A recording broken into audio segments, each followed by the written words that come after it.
I'm Eric Markowitz. I'm a reporter for the International Business Times. I'm here at Milipol, Europe's largest military and police conference. We're located about 45 minutes north of Paris's city center today. There are about 1,000 companies here at Milipol this year, and about 30,000 visitors from around the world. On display are literally hundreds of products, from drones to assault rifles to tasers. Many of these products are pitched as a way to combat terrorism, which, of course, is top of mind for many of today's attendees. Unfortunately, the tragic events of last Friday have brought a lot more focus on our product, which we're trying to help however we can.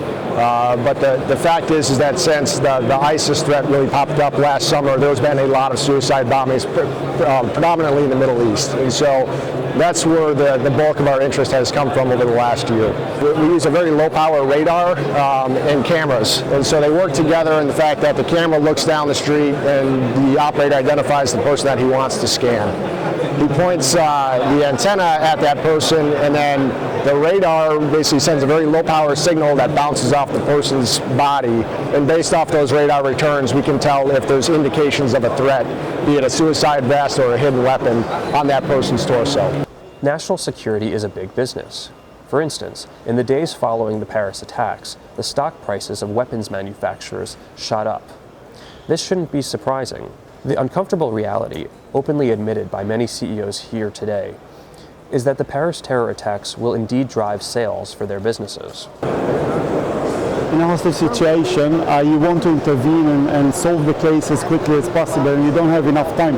So you want to do it without risking the hostages, okay? Like entering in and be prepared as well as you can before breaking in, right before entering the object. So what we do, we receive the plans of the object, okay, of the house, of the opera, of the school, of the whatever object was taken by the terrorists, and we produce a model, a 3D model, within 1 to 3 hours. And then using virtual reality glasses, okay, the intervention forces can either just walk through the object using the joystick, okay, and just understanding better, getting a better understanding of the object they are about to enter, okay. Or if they have more time, we can produce a high-resolution model where there is more details, okay, and more information. And then a team of soldiers can train using the virtual reality glasses. We're very sorry about everything that happened, but yes, this is actually becoming more and more relevant. I mean, we in Israel, as an Israeli company, we get to deal, not only we, but I mean, Israelis such, we get to deal with terrorism for years now. And now we see that more and more happens actually in Europe, and while spending time now in Europe in this conference, we really get the feeling that in Europe people are more aware of the risks, and the risks are unfortunately spreading also to places in the world where they were not existent before, I would say. One executive of a bomb detection technology company told me that he's already fielding calls from prospective buyers from around the world. Other companies were less inclined to speak on the record about their technologies, especially many of the firms that sell surveillance software to police. While these companies may be popular among police, their technology is controversial because it blurs the legal boundary between a person's right to privacy and a police investigation.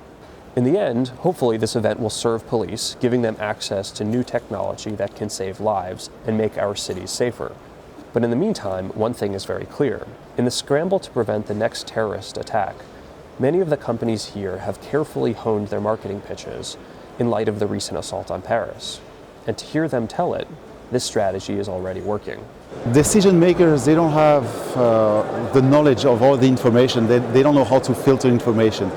Like cameras, traffic monitoring, traffic lights and things like that. And those systems, they don't really talk to each other. So the video wall is used just to present only relevant information for that specific situation. When you look around and you see all of the companies here, do you feel that Friday's attack somehow made us more aware that we may need better systems to protect against this happening again? I think you probably have here all the technology that's needed to to respond to that, both in the field and in the back end, like in monitoring situations. I think the industry know about all these threats. Each special group of professionals, they're trained for that. Then it's a question of political choices, I guess.